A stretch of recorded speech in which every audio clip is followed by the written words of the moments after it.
Salut à tous et bienvenue dans cet épisode. Aujourd'hui, on va voir avec vous comment trouver vos clients. Déjà, avant tout, il faut comprendre un truc en vente, c'est que pour que les gens achètent, il faut qu'ils aient confiance en vous. Pour qu'ils aient confiance en vous, il faut qu'ils sachent avant tout qui est-ce que vous êtes.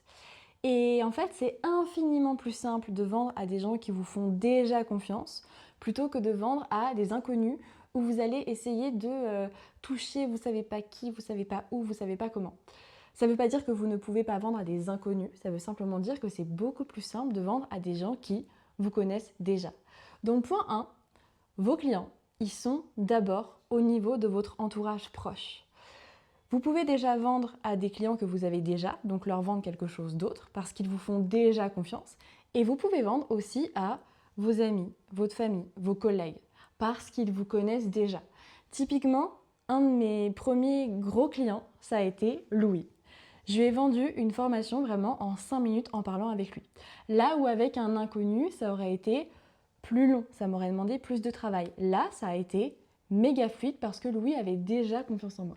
Et je dirais même plus, moi du côté client en tout cas, je pense qu'une personne qui avait la même expérience que toi, la même expertise, jamais de la vie je lui aurais juste acheté quoi que ce soit. En tout cas pas en direct, parce que si elle venait juste de me prospecter, il fallait construire la confiance, il fallait que je me dise, ah non, est-ce qu'elle a juste envie de me refourguer un truc ou est-ce que c'est pour mon bien? Alors que toi, je savais, vu qu'on se connaît déjà depuis super longtemps, que si tu me proposais quoi que ce soit, c'est parce que c'était parfaitement en adéquation avec mes besoins et tout ce travail autour de la confiance et de la création de liens, elle n'était pas à faire parce qu'on était déjà amis, quoi. Et tu aurais pu vraiment me vendre n'importe quoi. C'est très chouette que c'est en plus abouti après à et attends, on fait la même chose, mais c'est incroyable. C'est clair. Donc, point 1, vraiment, vos clients sont au niveau de votre entourage proche. Ça peut vous sembler bête, mais on vous assure que c'est le cas. Il ne faut pas avoir peur de parler de ce que vous faites aux gens qui gravitent autour de vous. Deuxième point, vos clients sont potentiellement partout. Donc attention, on n'est pas en train de dire vendez à tout le monde. Genre quand vous vous levez le matin, il faut être en mode vente.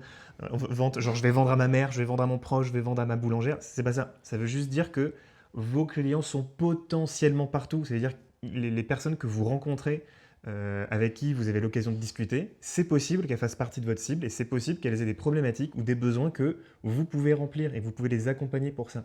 Moi, typiquement, il y a quelques années, j'ai vendu une formation à mon coiffeur. Genre, je suis allé me faire couper les cheveux, je suis reparti, je lui avais quasiment vendu une formation. Je me rappelle, en plus, c'était juste après le Covid. J'avais un entretien dans une entreprise et je me suis dit, bah, sortie de Covid avec la touffe que j'avais au-dessus de la tête, fallait que je. Surtout toi. Ah oui, c'est clair. Fallait vraiment que je rafraîchisse un peu tout ça.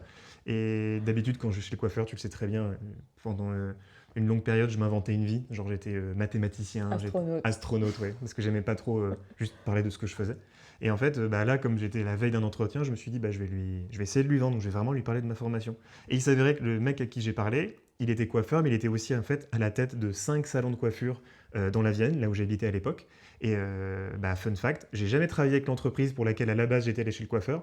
Par contre, ça fait 5 ans maintenant que je travaille avec des salons de coiffure et j'ai mis un pied dedans, bah, justement vendant une formation à mon coiffeur pour son équipe. Parce que j'avais un pitch qui était précis, que ma cible elle était déjà très bien définie et que j'accompagnais déjà des entreprises et des employés à être juste plus performants en fait. Et ça s'est fait naturellement, sans effort. T'as saisi un peu l'opportunité du moment T, quoi. Oui, complètement. Mais j'ai pu la saisir parce que j'étais, moi, très clair dans ma tête et aussi parce que bah, juste j'étais prêt en fait à parler de ce que je faisais. Donc point 2, vos clients peuvent être partout autour de vous. Ça veut dire que à n'importe quel moment, il y a des opportunités de vendre. Pour vendre facilement, que ce soit à votre entourage proche ou des gens autour de vous, le banquier, le facteur, le boulanger, vous devez être en fait très au clair sur votre pitch.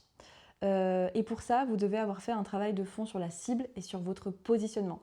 Il faut vraiment que ce soit en 10 secondes ou en 10 minutes, il faut vraiment que vous puissiez faire transparaître toute la valeur de ce que vous apportez.